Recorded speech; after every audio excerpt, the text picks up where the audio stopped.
Boa noite, pessoal. Vamos iniciar agora a nossa live, organizada pela PAI de Parnaíba. Primeiramente, eu quero agradecer a todos a participação, você que está assistindo, aos convidados, né? A nossa live vai funcionar da seguinte forma: nós vamos fazer uma pequena apresentação agora, depois cada participante vai ter seus comentários, vai ter sua fala, né? Por volta de 10 a 15 minutos, e no final a gente vai abrir para uma discussão, certo?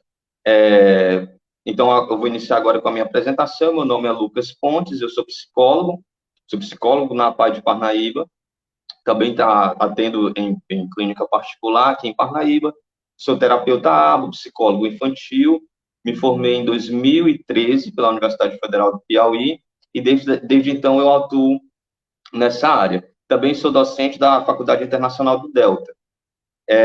Eu estou aqui no meu escritório, na minha casa, né? Estou com a camisa azul escura, cabelo um pouco grande, a barba um pouco grande. Do meu lado direito da tela tem a janela, não, melhor, do meu lado esquerdo da tela tem a janela, e atrás uma parede amarelo clarinho. Agora eu vou convidar os outros colegas para poderem se apresentar um pouco. A Maxuela vai fazer sua apresentação. Boa noite para todo mundo. Sou Maxuela Fontinelli, sou terapeuta ocupacional, formada pela Universidade Federal do Pará. Tenho especialista em psicomotricidade e sou pós-graduanda em análise de comportamento aplicada. Trabalho na PAI de Parnaíba e em clínicas também. Basicamente é isso. Agora a Joyce. Desculpa, a descrição. Desculpa, a autodescrição. Então, tenho cabelo preto, grande, uso óculos, e tá com fundo branco, e o meu sinal é esse.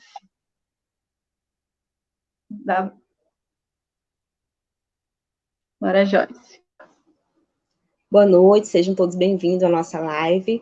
Sou Joyce, fonoaudióloga, trabalho na PAI de Parnaíba, sou especialista em saúde mental e fonoaudiologia hospitalar. Tenho 12 anos que trabalho com o público infantil, entre eles a criança com TEA, e também trabalho com atendimentos particulares. Estou em casa, na sala da minha casa, atrás de mim tem uma parede branca, meu cabelo é castanho escuro, tenho pele branca, e estou vestida numa blusa florida.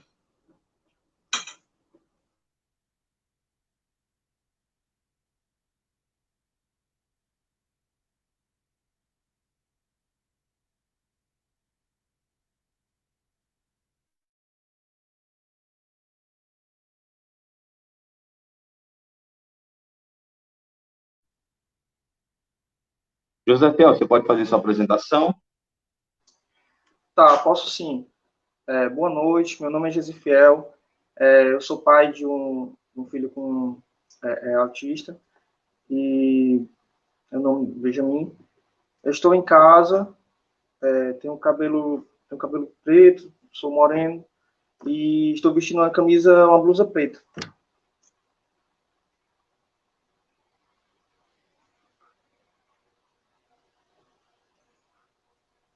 Vamos só aguardar um pouquinho, se a doutora entra novamente.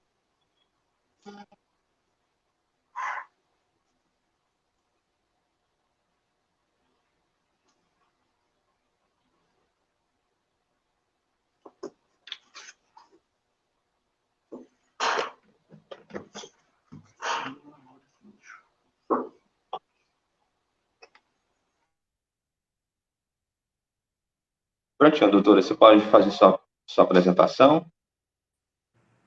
Boa noite, meu nome é Adriana Cunha, sou neuropediatra. Minha formação inicial em medicina foi na UFP, depois eu fiz pediatria pela UFP, posteriormente neurologia pediátrica, porque a formação é demorada nessa área, e posteriormente fiz mestrado em ciências de saúde, e sou neuropediatra da unidade intensiva Alferraz e faço um ambulatório especializado no espectro do autismo numa clínica privada. Estou com a blusa branca, meu cabelo está preso, do meu lado direito tem uma estatueta e livros em um estante. Ok. Obrigado, eu agradeço novamente a todos, né, pelo aceite do convite, e agora nós vamos iniciar a nossa fala. Eu queria iniciar, eu vou iniciar esse momento, essa fala, eu queria iniciar, primeiro, pedindo desculpa à comunidade autista por a gente não ter tido a iniciativa primeiro de convidar, né, de convidar uma pessoa com autismo para estar aqui, tendo a sua voz, a sua vez, que é de fato aquele de direito, né? Diante a gente já promete que nos nossos próximos eventos, com certeza vai ter alguém nos representando a comunidade autista aqui, e assim exercendo seu direito. E, ao mesmo tempo, eu quero agradecer a doutora Adriana, porque foi quem nos sinalizou com relação a essa necessidade, essa falta, né? O nosso tema, né, que é a questão da política por tratamento do autismo, né? As perspectivas e a realidade do tratamento público da pessoa com autismo, na minha perspectiva, tem tudo a ver com essa questão que surgiu, né? Por quê? A gente considera, e eu considero que nós, quando a gente olha para a questão do autismo, tanto no sentido da nossa realidade, né, principalmente no sentido da nossa realidade, nós podemos concluir, assim, que nós estamos aprendendo, nós estamos crescendo, né, nós estamos num processo de aprendizagem ainda. Quando a gente olha para o passado, com relação ao autismo, a gente percebe que muitas coisas avançaram, muitas coisas se desenvolveram, mas que ainda tem muita coisa para acontecer, né? Esse movimento, ele iniciou-se ali por volta dos anos 90, 94, principalmente com o movimento das mães e dos pais de pessoas com autismo, né?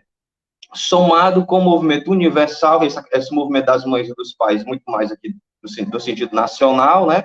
E no sentido universal, nós tivemos uma série de declarações da ONU e da Unesco no sentido de mudar a realidade da educação, que até então era uma educação integradora, e ali por volta dos anos 90 e 94, com a Convenção de Salamanca, os países ali se comprometeram em prestar uma educação que não fosse mais integradora, mas que fosse inclusiva. E aí, nesse momento, o autista, todas as pessoas com deficiência, mas o autista também, né, teve o direito de estar no ensino regular. Até então, e isso foi muito importante, né? A gente olha esse passado para a gente poder ver esse trajeto que aconteceu e poder se lançar no futuro, né, com relação à perspectiva, e a gente percebe, né, que esse movimento que foi social e cultural, no sentido de modificar a perspectiva educacional nesse sentido, ele transformou-se nesse movimento social e cultural. O autista, ele entrou no espaço do ensino regular e ele começou a tensionar esse espaço, né? Ele começou a tensionar esse espaço e aí a escola, ela começou a perceber que ela precisava se adaptar a essa realidade, né? Se adaptar a essa realidade. Nesse momento de mudança de realidade, a gente teve também a questão da inclusão social, né? Onde também houve os direitos das pessoas com deficiência, nesse caso também com autismo, a estarem nos espaços sociais, né? E aí, a partir daí, tivemos o desenvolvimento científico, da produção científica também, né?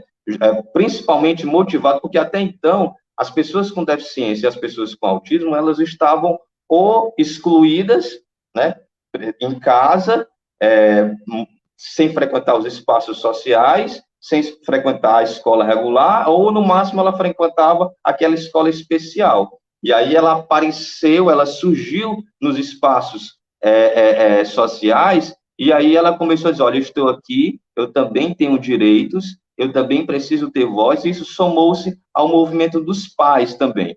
E aí nós tivemos uma crescente na produção científica, e a gente percebe e aí trazendo para a questão da psicologia, né? A psicologia teve, até um determinado momento, a questão do autismo, do tratamento, muito ligado à linha da psicanálise, que trazia uma explicação muito levando para o inconsciente e explicando a relação materna com a criança. Com o passar do tempo, isso ficou totalmente sem sentido, né? A explicação científica, né?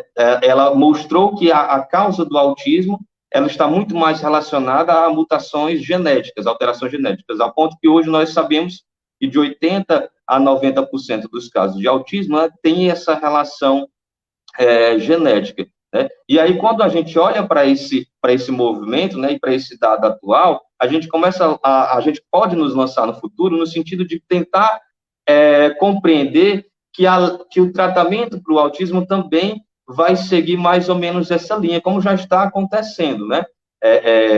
A gente sabe também, a ciência já sabe que existe mais de 1.000 genes envolvidos na questão do autismo, né? E a decifração desses genes, ela ajuda bastante no desenvolvimento das terapêuticas. Em paralelo a isso, nós tivemos o desenvolvimento dentro do campo da psicologia, da análise do comportamento, né?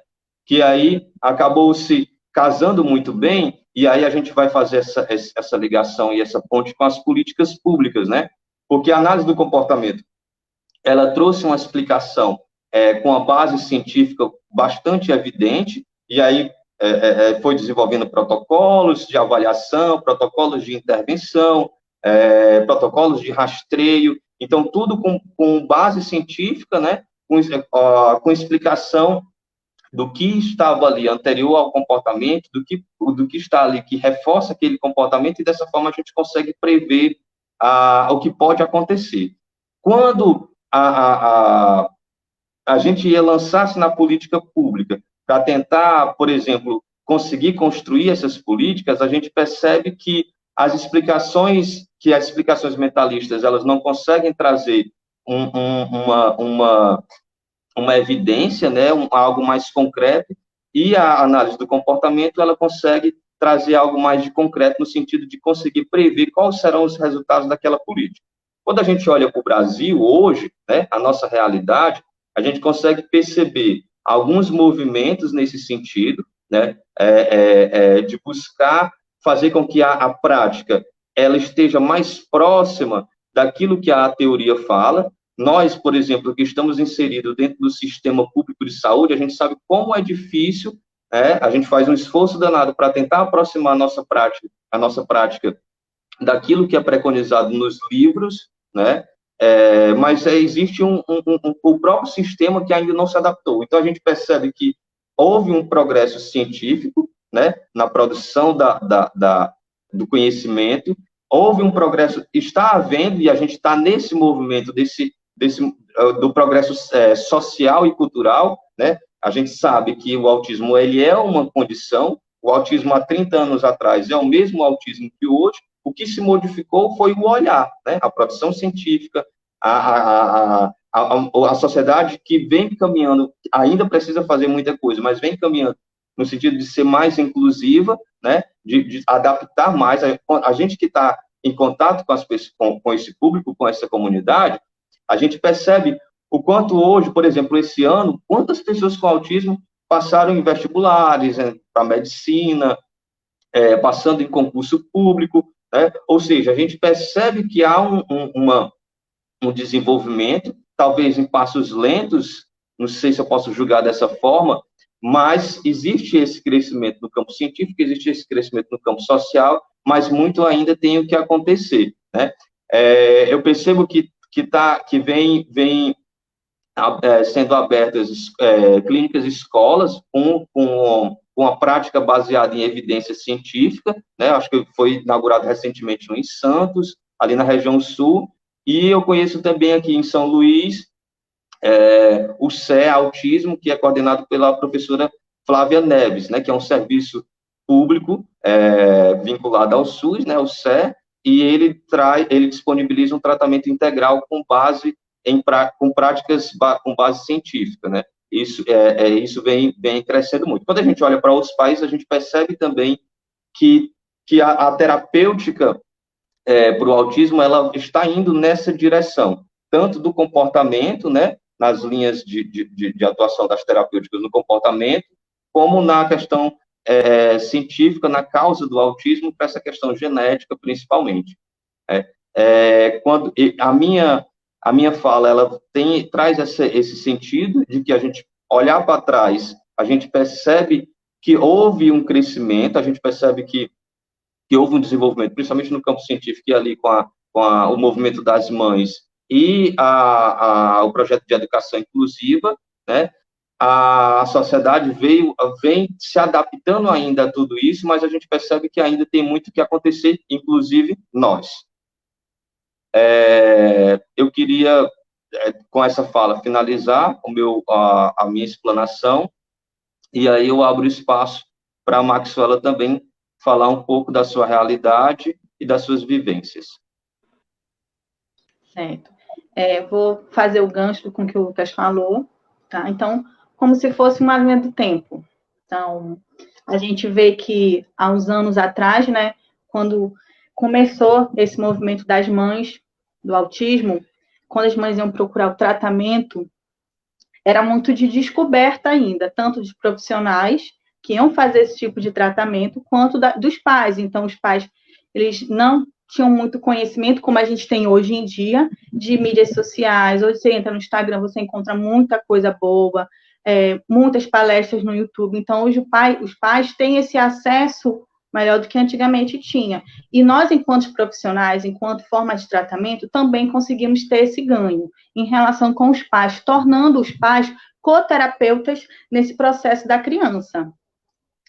Porque antes, há alguns anos atrás, eu digo alguns anos porque foi quando assim que eu comecei, né? Então, assim, os pais, eles acreditavam, levavam a criança, né?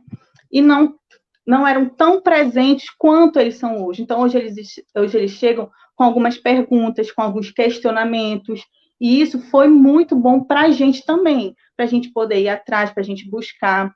Então, para a gente poder se profissionalizar, porque hoje só uma graduação, ela não é tão específica, então a gente precisa fazer uma pós, especializar e buscar, até porque os dados, eles estão se atualizando a cada vez, e do autismo é um que sempre está atual, sempre tem novas teorias, sempre tem novas abordagens para a gente poder utilizar.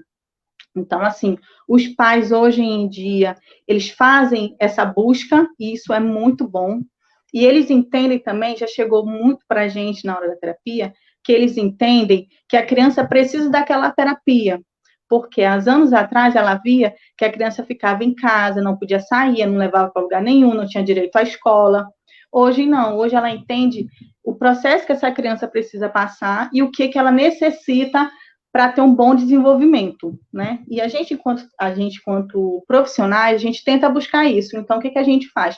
No tratamento com crianças com autismo, a gente tenta botar um alicerce realmente para ele, que ele consiga ali ter um bom desenvolvimento. Então, por exemplo, de 0 até 2 anos, a gente tenta botar uma base boa para que ele possa alcançar o desenvolvimento e para a fase posterior. Porque de 2 a 4 anos já começa a mudar, né? Então, ele começa a ter que ter outras habilidades, a gente tem que pesquisar outras potencialidades que ele tem, então a gente precisa ir buscando isso também nele. Aí, falando um pouquinho agora sobre os tratamentos, né? Enquanto terapeuta ocupacional, o que a terapia tem para oferecer? A terapia ocupacional tem para oferecer para esses meninos e meninas com autismo. Bom, a gente trabalha muito na vertente das atividades de vida diárias, que são muito conhecidas, e nas atividades instrumentais de vida diária. Então, as atividades de vida diária, que são as atividades básicas que a gente precisa ter e realizar e saber. Então, a gente precisa ir no banheiro, se alimentar, tomar banho, e acaba ficando um déficit, né, nas crianças com autismo. E a gente tenta, de todas as maneiras possíveis, com que elas cheguem o máximo possível nesse desenvolvimento total que a gente quer, né, que é a qualidade de vida, ser maior independente. Então, a gente sempre busca isso. Qual seria a nossa perspectiva futura? Então, a gente gostaria de ter um local onde ele identificasse, né, o que é uma sala, o que faz parte de uma sala. No banheiro, para a gente ir para o banheiro, a gente precisa identificar o que é o banheiro. Então, o que no banheiro tem? Tem um vaso sanitário, tem um box, tem uma pia. É muito mais fácil a gente ensiná-los de forma concreta do que de forma abstrata, né? Então, seria muito melhor, seria muito relevante para eles, né? Nas atividades instrumentais de vida diária, então, o ser social, né? O cuidar do outro, cuidar dos animais, gerenciar o dinheiro, você sabe, entrar numa comunidade. E a gente tem que pensar que essas crianças hoje com autismo, elas vão virar adultos com autismo. Então, a gente precisa ter esse trabalho com eles global. Então, o que a gente poderia fazer enquanto perspectiva? Fazer um grupo social, onde eles interagem entre si, onde a gente consegue trazer dinâmicas do dia a dia para eles. E a integração sensorial, né? Então, a integração sensorial hoje é uma abordagem muito bem orientada quanto aos pais, né? Os pais, eles chegam, olha, tem que fazer abordagem sensorial, o que é terapia integração sensorial? Mas a gente encontra algum déficit quando a gente fala em tratamento público, né?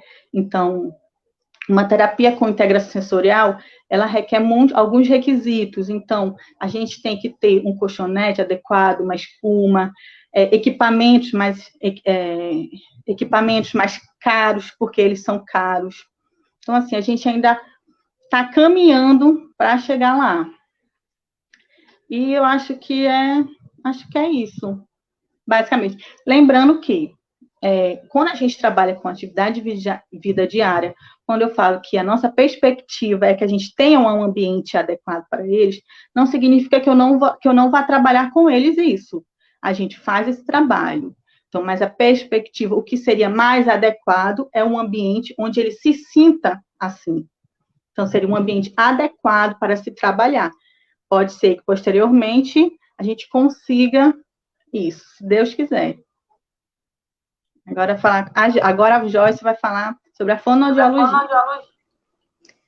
Olá, boa noite, mais uma vez. Trazendo um pouco para a nossa realidade, enquanto Parnaíba, município, né? Como é que está esse tratamento pelo SUS? Então, Parnaíba, aliás, a PAI de Parnaíba é a única instituição que recebe essas crianças, essas pessoas com o TEA, né? Então, dentro da instituição, nós temos uma equipe multidisciplinar, só não temos ainda um neuropediatra, né? Mas nós temos uma equipe capacitada para receber essas crianças, essas pessoas com TEA. Porém, nós temos ainda muita coisa para adequar, né? E temos muito o que fazer ainda. Precisamos de um espaço maior, precisamos de um tempo maior de terapia, necessitamos de uma frequência maior na terapia semanal. Então, são esses detalhes que fazem a diferença para uma boa evolução da criança ou da pessoa com TEA. Trazendo para a fonoaudiologia a questão da comunicação, né, que é uma das alterações mais evidentes na pessoa com TEA. Geralmente, as crianças chegam até a PAI, passam pela assistência social, e muitas vezes o início de tudo vai pela fonoaudiologia. Por quê? Porque a queixa inicial do pai é justamente a comunicação, né? Geralmente meu filho tem 3 anos de idade e ainda não fala nada, e quando eu falo com ele é como se ele não escutasse. Então, geralmente, essa queixa que nos trazem, e nós vamos passar por uma avaliação. Dentro dessa avaliação, nós percebemos que a comunicação realmente está alterada, mas os pré-requisitos para que exista realmente uma linguagem, seja ela verbal ou não verbal, também ainda não se fazem presente naquela etapa. Então, seja ela a criança com 3 anos que ainda não imita, que ainda não tem vocalização, não faz vocalização, não aponta, não faz onomatopeias. Então, são crianças que realmente, todos esses pré-requisitos que antecedem a linguagem estão com alteração. Mas toda criança que não fala com 2 anos e meio, 3 anos é autista? Não estou dizendo isso. Estou falando que a queixa inicial é essa e que a gente começa a avaliação para analisar toda a questão da comunicação. Daí, na terapia, a gente vai vendo a necessidade de que a criança não tem só a comunicação alterada. Existem outros fatores que estão envolvidos. E a gente passa para uma equipe multidisciplinar com um terapeuta ocupacional, com um psicólogo, muitas vezes com um fisioterapeuta. E aqui, como a gente não tem um neuropediatra, só depois de iniciarmos toda a terapia é que a gente, muitas vezes, os pais conseguem um atendimento com um neuropediatra em um outro local, em outra cidade. Então, essa criança, ela muitas vezes já sai daqui com relatórios prontos, né, da equipe multidisciplinar, para ajudar na questão do diagnóstico juntamente com o neuropediatra. E quando tudo está formado, tudo está já classificado, nós entramos para um plano terapêutico individual. E o plano terapêutico individual é justamente para nos dar um norte de como prosseguir na terapia. né, no tratamento. E, geralmente, nós estamos bastante baseados na análise comportamental, que é realmente algo que que tem muito retorno, né, a evolução, a gente é bem visível, a evolução dessas crianças e de pessoas com TEA, seja ele o ABA, a integração sensorial, o PECS. Então, todos esses tratamentos são super importantes para a criança. Então, são adequados para a criança, para a pessoa com TEA. Então, mas nós precisamos ainda, dentro da rede pública, adequar nosso tratamento.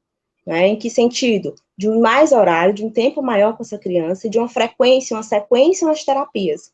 Que é isso que nos falta bastante aqui. Estou falando na realidade de Parnaíba, né? Então, é isso que está faltando no nosso setor.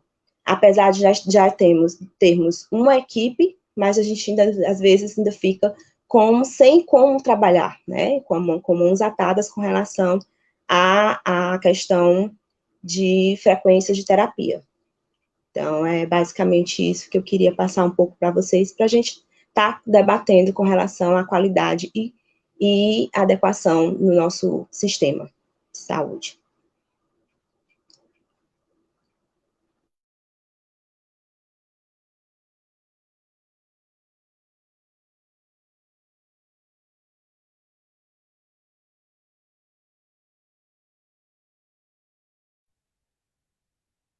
Agora a gente vai escutar um pouco do Josefiel, que é o pai do Benjamin, meu paciente aqui na APAI também, e ele vai falar um pouco de como foi o trajeto dele nas terapêuticas, né, falar um pouco da experiência dele.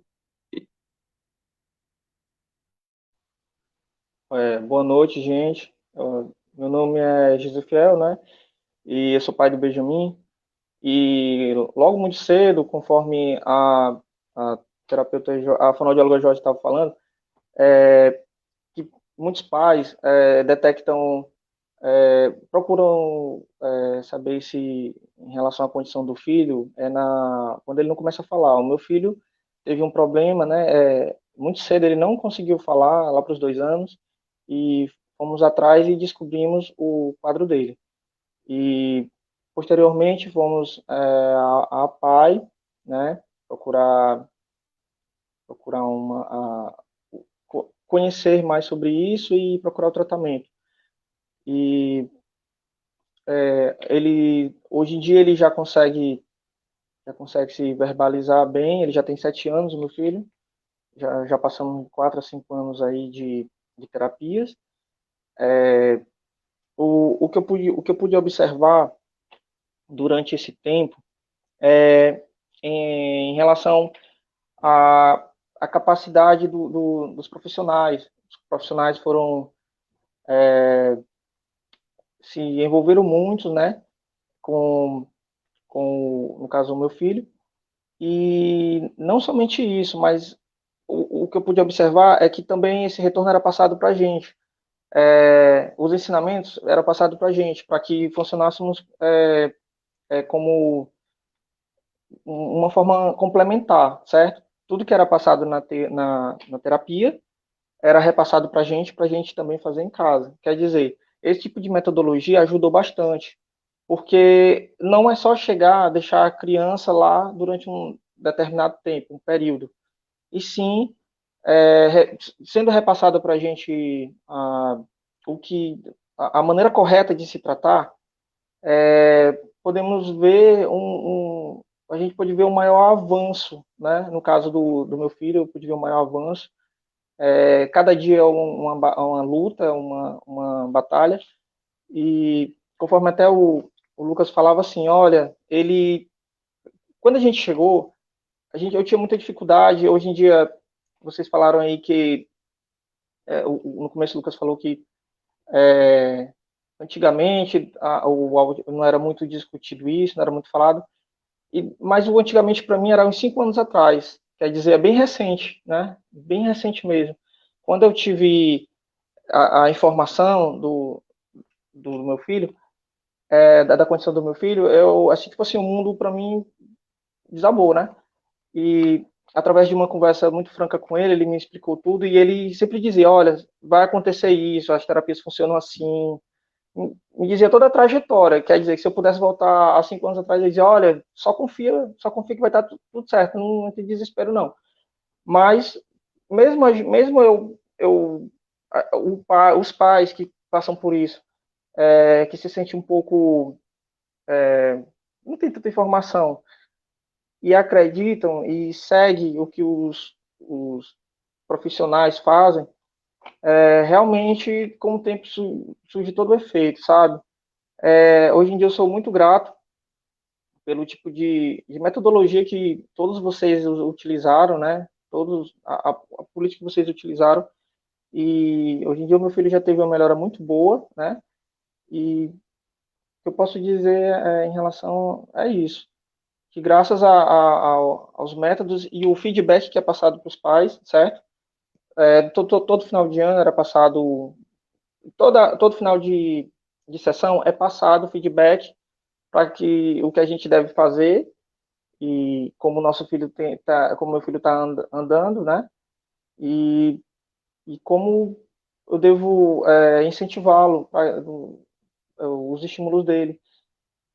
E é isso. Graças a isso, meu filho pôde ter uma melhora boa e só tenho que agradecer e sempre colocar em mente que não depende só do profissional. O profissional pode ser capacitado do jeito que for, pode ter a qualificação que for, mas se a família não estiver envolvida, se a família acreditar que só o profissional vai resolver, não é assim, certo?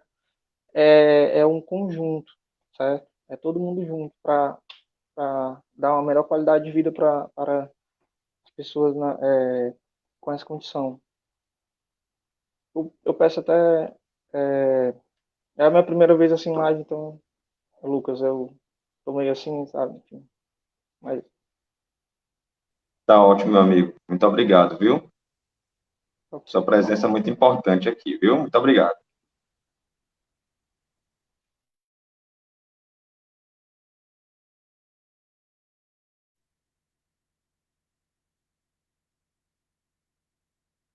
Prontinho. Agora a gente vai escutar um pouco da fala da doutora Adriana. Boa noite, gente. Um prazer estar com vocês aqui. Em relação a falar de políticas públicas, nós sabemos da demanda reprimida em relação ao acesso a intervenções multiprofissionais e também do diagnóstico. Infelizmente, a população brasileira é carente de acesso a especialistas na área, tanto médicos, que no caso o diagnóstico deve ser feito por um neurologista ou psiquiatra. Infelizmente, na rede pública, a demanda é reprimida.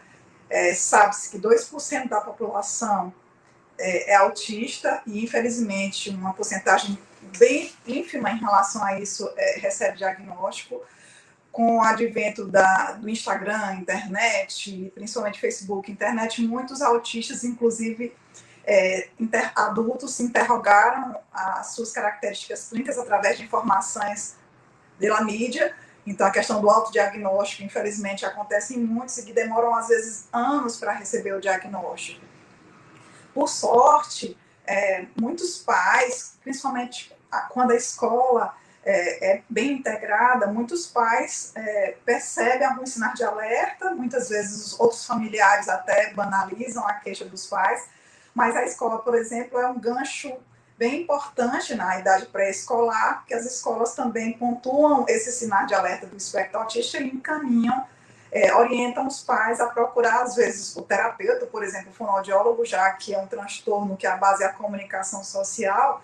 Então, muitas vezes, a ponta do iceberg, que é o atraso da linguagem, muitas vezes é o primeiro sintoma que os pais referenciam, mas existem outras características do espectro que fazem parte do espectro, que são os padrões repetitivos de interesse, as estereotipias, que podem ser vocais, motoras, os padrões de interesses restritos ou repetitivos, os hiperfocos por temas específicos, a rigidez cognitiva, as alterações das praxias motoras e os transtornos de processamento sensorial, que perfazem para nós darmos o diagnóstico. Os critérios de diagnóstico, a partir de 2013, eles ficaram mais fáceis, mais bem descritos, e por isso a população começou a também ser orientada mais sobre os espectros dos níveis mais leves, e aí se popularizou o diagnóstico, como bem falou o Lucas no início da explanação dele. Então, enfim, os autistas apareceram e as pessoas leigas começaram a enxergar o autismo. Inicialmente, isso não é muito tempo, de 2013 para cá, as pessoas achavam que o autismo era raro, e hoje em dia nós percebemos que é um transtorno endêmico. Uma em cada 54 crianças na faixa etária de 8 anos, de acordo com o CDC, que é americano, que é um manual de estatística em relação às doenças mentais. Então, 1 para 54 crianças não é uma estatística pequena, não é um transtorno raro, muito ao contrário, é um transtorno muito frequente, inclusive é o transtorno de maior procura no ambulatório de neurologia infantil. Em relação ao que seria ideal, em relação às políticas públicas, nosso gancho inicial seria a conquista que nós tivemos em 2019 do IBGE, colocar como questão, no questionário do IBGE, se aquela família tem ou não alguém diagnosticado com algum indivíduo autista.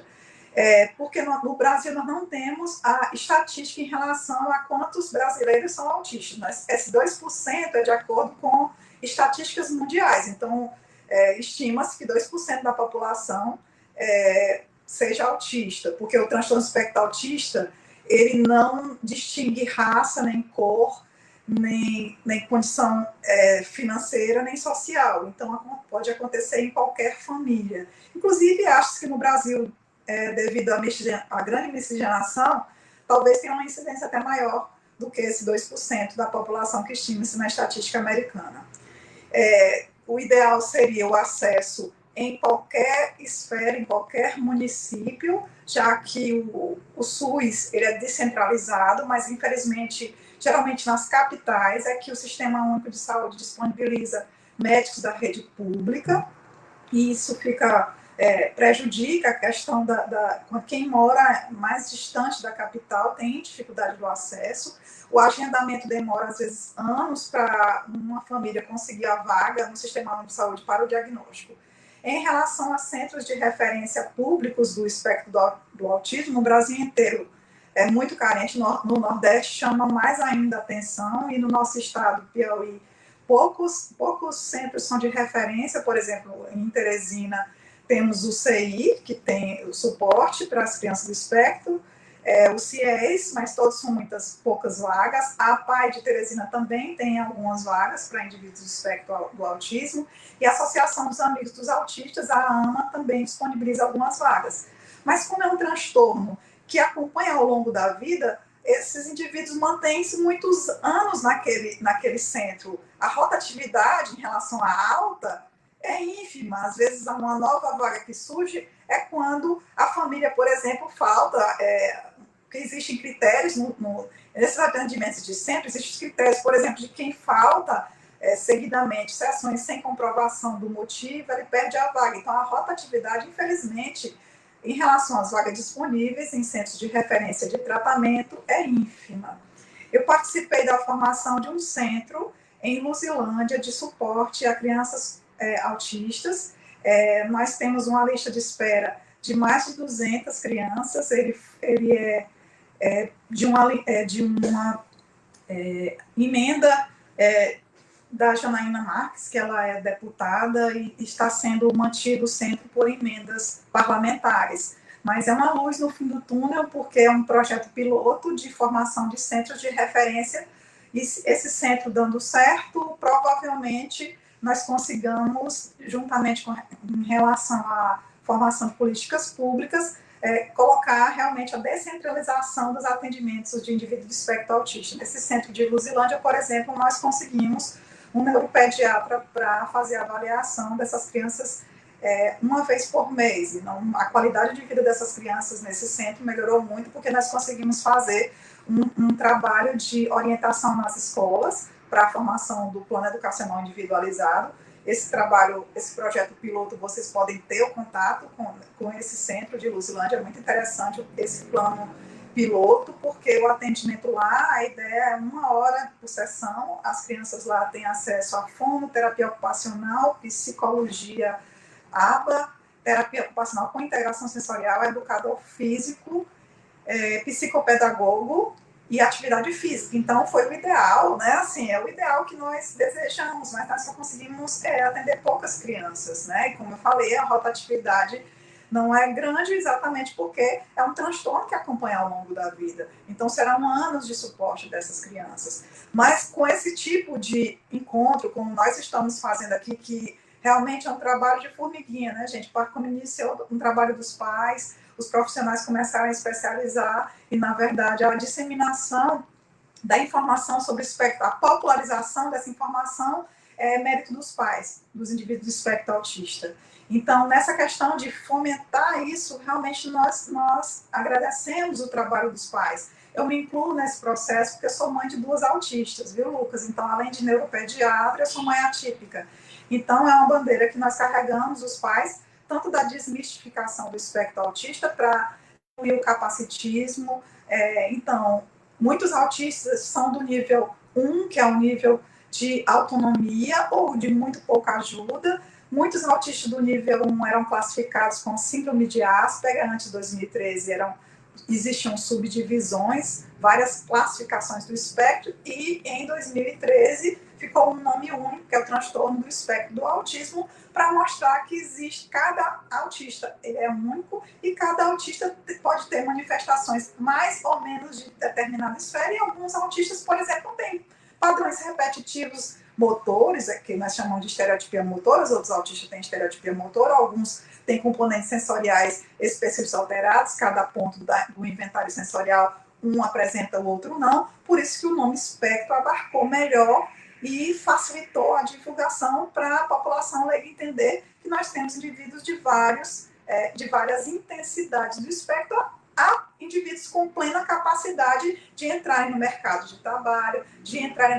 nessa competitividade profissional, e nós temos muitos autistas que receberam diagnóstico na vida adulta e que são formados e que conseguiram um espaço acadêmico, só que nós percebemos que o adulto autista que não teve acesso a intervenções, e como eu falei, é um transtorno que acompanha ao longo da vida, muitas vezes os autistas adultos dão depoimentos que ainda têm características do espectro que atrapalham sua vida cotidiana, como as alterações sensoriais, como a inflexibilidade cognitiva, e muitas vezes autistas que conseguem graduação na universidade, muitas vezes não conseguem entrar no mercado de trabalho, por exemplo, por alterações da flexibilidade cognitiva, que atrapalha a vida social desse indivíduo e também os componentes sensoriais. Imagina um indivíduo que tem hiperreatividade auditiva tolerar um ambiente de trabalho com muito ruído, com ruídos com decibéis que ele não tolera, e torna-se inviável a sua permanência em determinado local, ou ambientes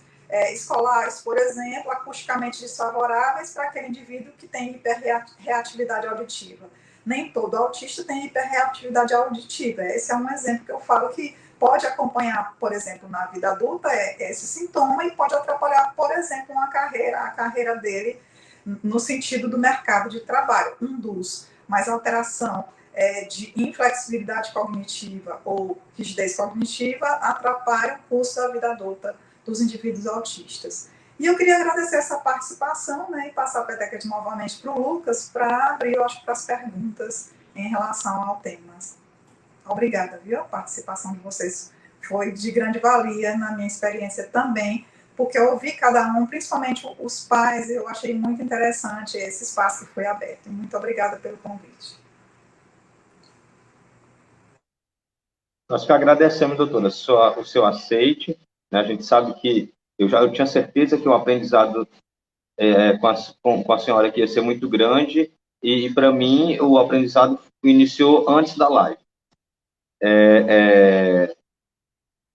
Eu queria fazer uma pergunta, o José Fiel, para o José Fiel.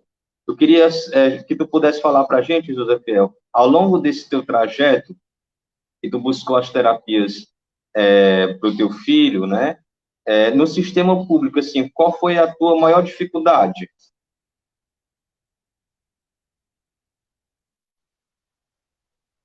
Oi, Deu uma travada, eu não escutei a pergunta. Certo, eu vou repetir. Dentro da sua experiência, né, na sua realidade com o teu filho, na busca de tratamentos, né, qual foi a maior dificuldade que você teve nesse percurso que tu fez no serviço público, né? Eu sei que você teve na PAI, você fez algumas coisas em Teresina também, né? Eu queria saber, assim, ao longo de todo esse trajeto, como foi para ti? Então, após a gente ter a suspeita, né, começou com a suspeita, aí nós começamos a ir atrás de fazer alguns exames para saber se não poderia ser outra coisa, né? E durante esse tempo a gente foi atrás pelo SUS mesmo, né? Onde fazíamos marcações e esperávamos alguns meses até que fosse realizada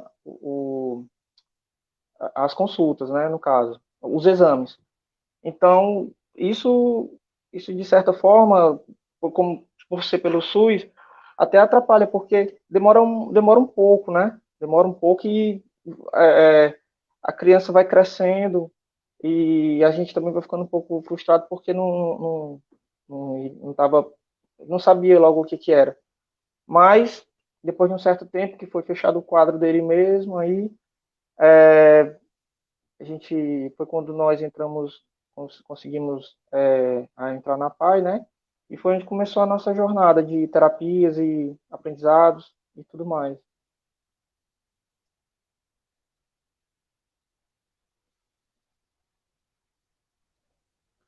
Ok. Estou vendo aqui se a gente tem mais alguma pergunta. Esperar que a Selene me responder. Pronto, acho que nós não temos não temos perguntas do público. A gente pode abrir para alguém. Se algum de vocês quiser fazer alguma pergunta, também pode ficar à vontade. Caso contrário, a gente vai encerrar nosso momento. Aqui a Simone está fazendo um comentário. Muitos foram os estudos e as observações de Léo Kahn em relação às causas do autismo. Inclusive, uma delas estava relacionada entre a relação de mãe com o bebê. Porém, foi descartada, apesar de muitos defensores ainda acreditavam nesta relação, porém não se efetivou. Essa era uma explicação bem psicanalista, bem antiga. Eu acredito que, infelizmente, ainda carrega-se um ranço disso, mas já caiu por terra totalmente esse tipo de explicação, né? Hoje a gente já está andando muito mais para as questões mais genéticas, né? Alteração genética mesmo. O que a Maria está comentando aqui. A Socorrinha. O que o pai disse que muitas vezes o psicólogo não é só nosso filho, nós atende também para melhor ajudar no tratamento, né? Acho que ela quis falar da questão da participação do pai e da mãe.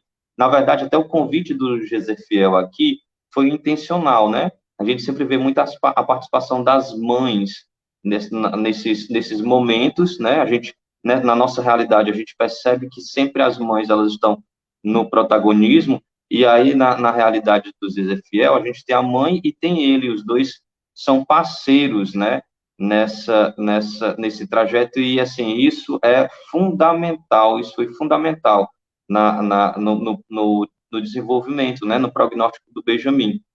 Como a gente fala muito a questão do tempo, né, de terapias, ela é muito importante. A gente sabe que tem, inclusive, embasamento científico com relação à orientação de tempos de horas de terapia semanal.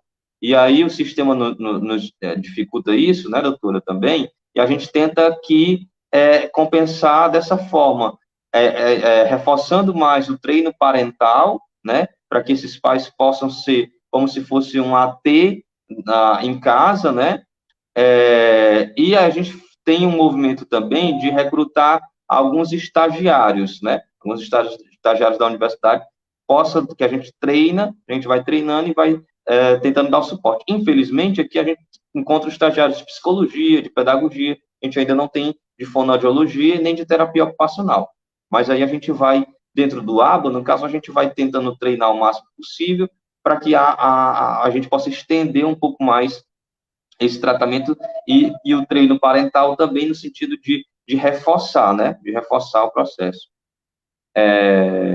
A Socorrinha ainda comenta: o apoio do psicólogo é maravilhoso conosco para melhor entender nosso filho.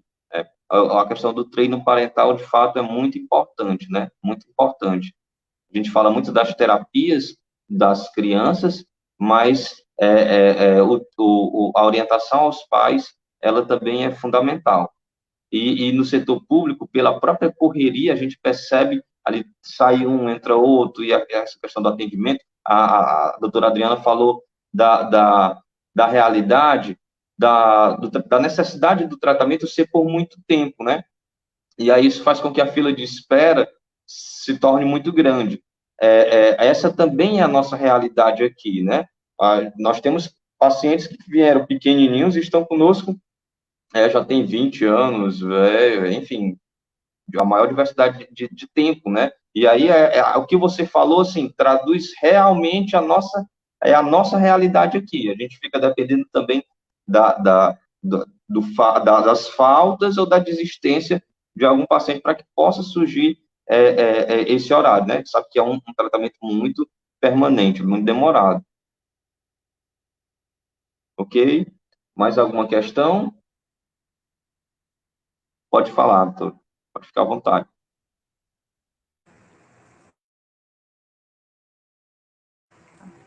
Bom, em relação a ideias, né, porque nós não podemos ficar na utopia, né, eu sou uma pessoa conhecidamente que tende a ser prática, tanto é que essa questão do plano piloto, não sei se vocês estão sabendo desse plano piloto lá em Luzilândia, talvez seja novidade para vocês. Essa ideia foi bem interessante, eu participar, eu fiz a análise de todas as crianças do centro. Foram feitas triagens antes na cidade, feita uma lista, e essas crianças foram avaliadas por mim para laudar e para criar o plano de estratégia juntamente com a equipe. Nós fizemos muito parecido um projeto como o CI faz, aquela avaliação global. Por que eu quis colocar a fala? Na USP, né, no Brasil inteiro, a carência de vagas no sistema único é clara, lógico que em algumas capitais isso é melhor. Porém, na USP tem um projeto de videomodelação, exatamente a ideia de disseminar informação para pais, para eles serem os acompanhantes terapêuticos dos filhos. Até porque o que há de mais moderno nos estudos de melhores resultados no espectro autista são quando os pais recebem o treino, a habilitação para lidar melhor com as crianças. Inclusive agora, com o advento da pandemia, os pais que menos ficaram estressados em relação a seus filhos autistas em casa foram os pais que receberam treinamento, porque eles sabiam como conduzir a criança, como direcionar melhor a criança.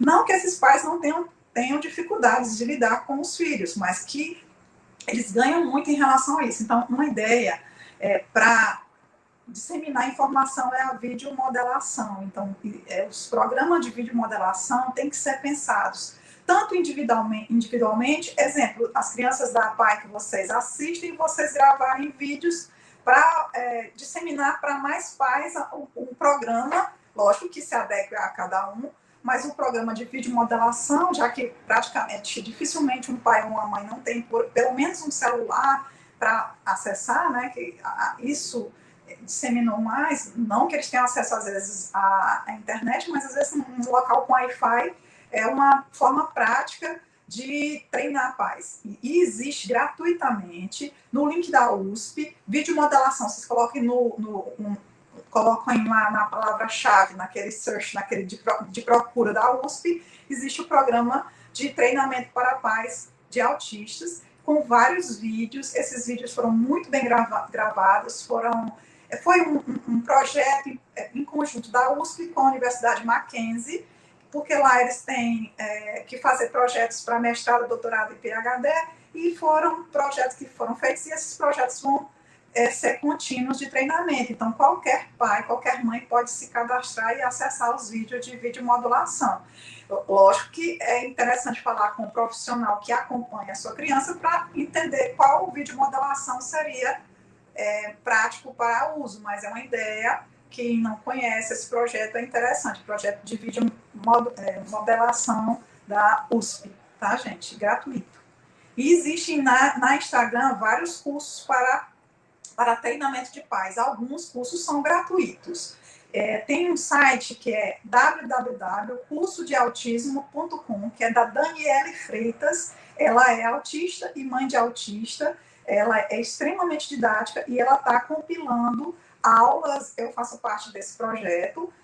O Paulo Liberalência é um outro neurologista pediátrico que também abraçou a causa. Maíra Gaiato, que é a psicóloga, também, quem é da área conhece muito essa pessoa, Maíra Gaiato, e vários outros que se disponibilizaram, várias pessoas que trabalham no espectro se disponibilizaram a gravar.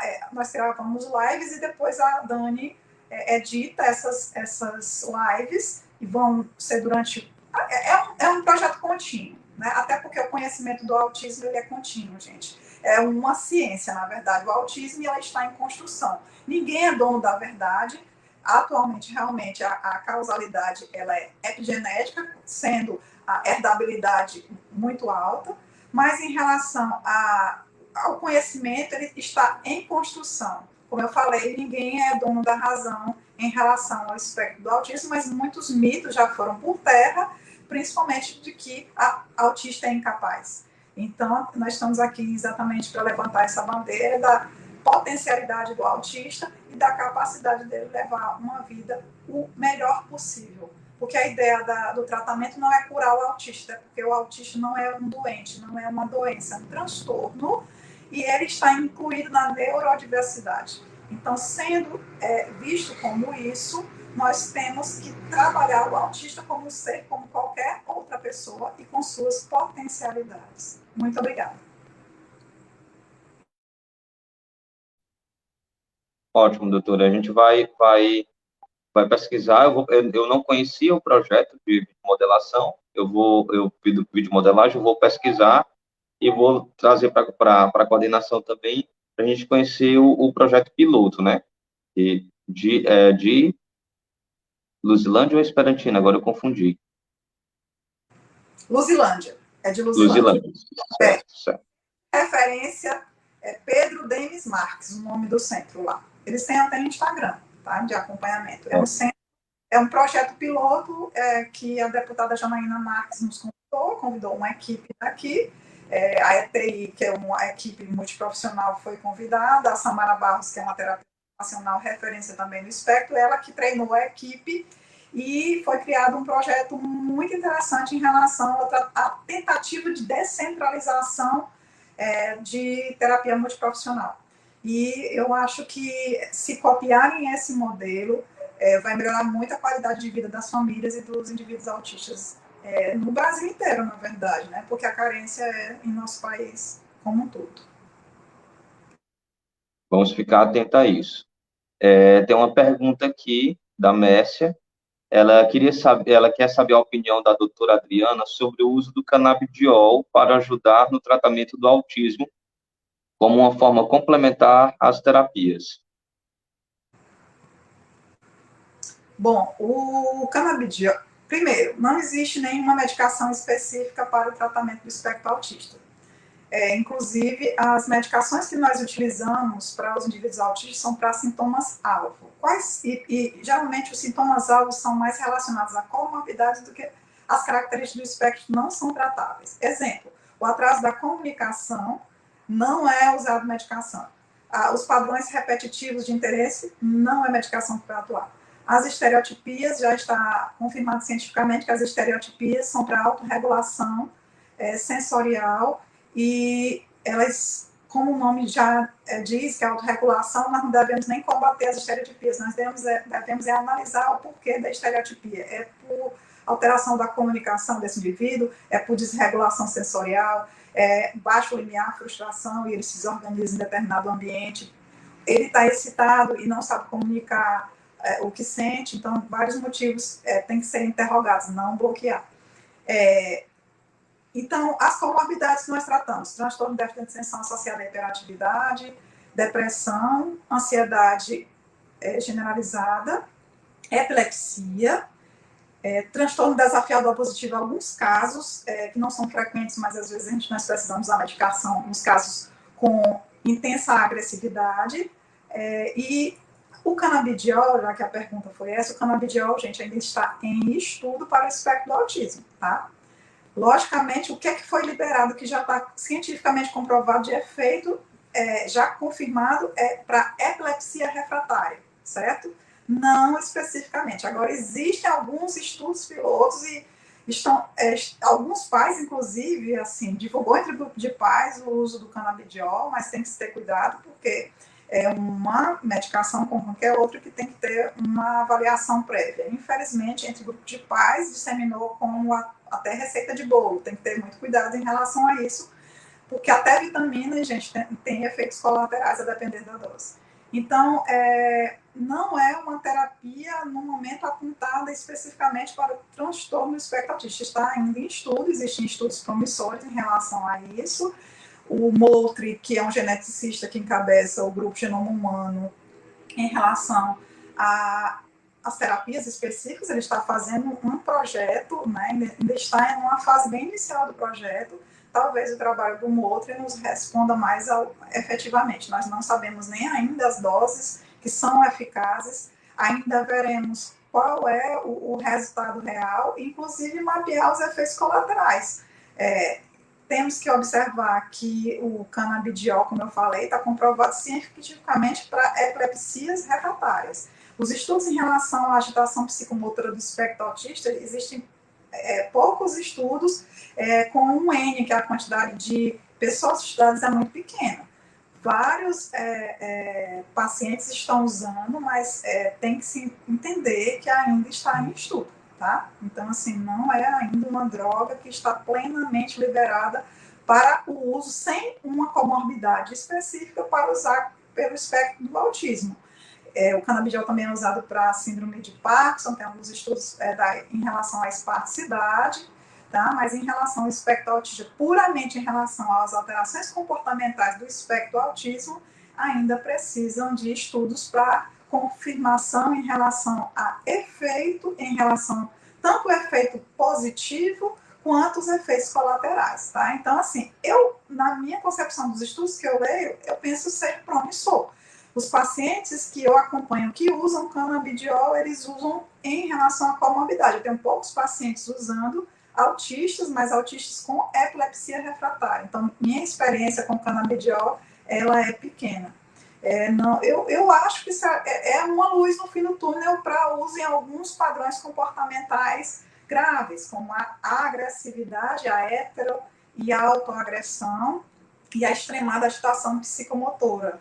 Porém, como eu falei, precisa ainda de muitos e muitos estudos com uma quantidade maior de indivíduos estudados para nós termos mais segurança no uso dessa medicação. As duas medicações mais bem estudadas foi a risperidona e o aripiprazol em relação a padrões comportamentais reacionais graves, como agitação psicomotora, auto e heteroagressões. E déficit de atenção também é uma característica muito comum em muitos autistas. Nós, às vezes, usamos algumas medicações específicas, mas tem que ser bem analisado cada caso. A terapia multiprofissional, ela está cientificamente, sim, comprovada de efeitos extremamente benéficos que melhoram a qualidade de vida do indivíduo, mas as medicações em si, como eu falei, são para sintomas-alvo. Obrigada.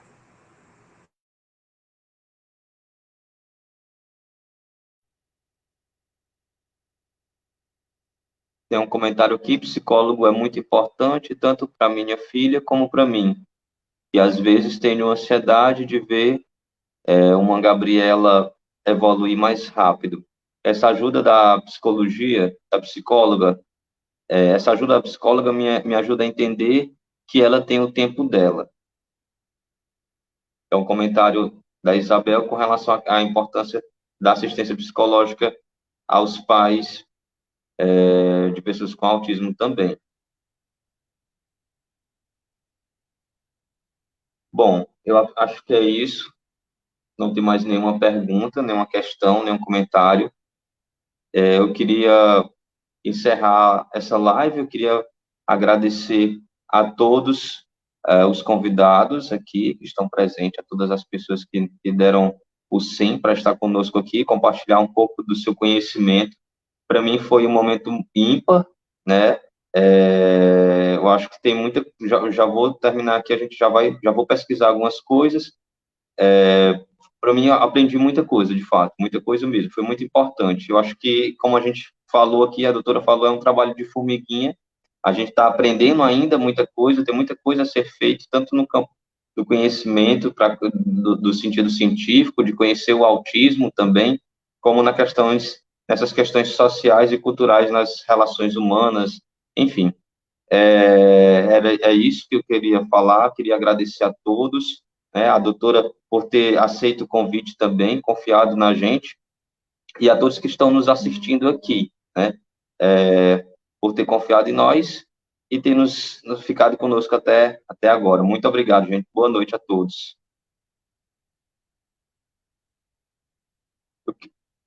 Ok, eu queria abrir um pouquinho, só para consideração final de cada um, para dar um tchauzinho, pode ser?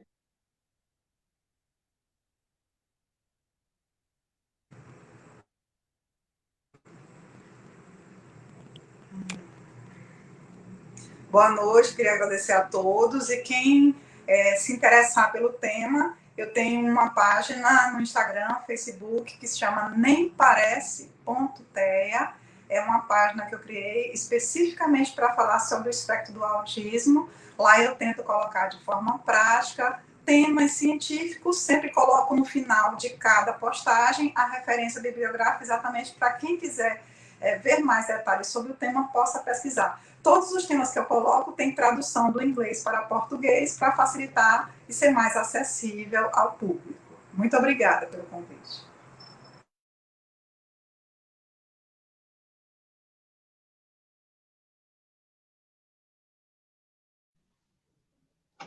Obrigada também a todos por participar da nossa live. Estamos muito felizes com a participação de todos, sempre é bom, é um aprendizado maravilhoso estar com você, doutora Adriana Teixeira, que sempre esteve conosco, a gente tem o conhecimento mais por relatórios, né, porque sempre nossa equipe está em contato com você por relatórios.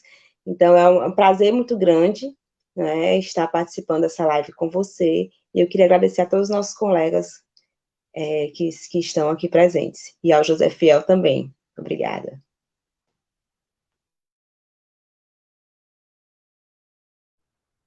Agradecer também a todo mundo que participou, né, que assistiu. Essas lives são tão boas, esse mês teve tantas, assim, muito, muito boas. Cada uma a gente aprende um pouquinho mais. Eu acho que é isso, é a gente sentar, debater. Quantas vezes lá na PAI a gente senta, debate o que a gente tem que fazer, fulano de tal é isso, o que a gente vai trabalhar com ele. Então, assim, eu acho que o debate vai chegar em algum lugar. Acho que é isso que a gente tem que ter em mente. Então, hoje a gente está nas perspectivas, mas a gente espera chegar na conclusão disso. Então, eu acho que tudo é válido, né? Tudo é aprendizado. Então, agradecer a todo mundo que participou e boa noite. Eu queria agradecer a todos os profissionais que sempre estão presentes, né? Toda vez que eu tenho alguma dúvida, sempre recorro e eles sempre somos muito bem tratados e sempre nos repassam a orientação que devemos seguir. E realmente, eu sou um pai que nessa pandemia, nós somos pais que nessa pandemia conseguimos nos dar melhor com os nossos filhos, justamente porque sempre tivemos essa comunicação com os profissionais e foi de fundamental importância agora, certo? Então, boa noite, que eu espero que com esse depoimento possa ajudar e incentivar outros pais também que queiram repassar para que assim o conhecimento seja mais divulgado e o tema também, e que venha só a crescer. Tá? Boa noite. Obrigado, gente. Eu queria agradecer também aos nossos intérpretes, a Mônica e o Joel, que estiveram conosco aqui durante essa hora, fazendo a questão do intérprete de Libras, né? Obrigado, gente. Até mais. Tchau, tchau.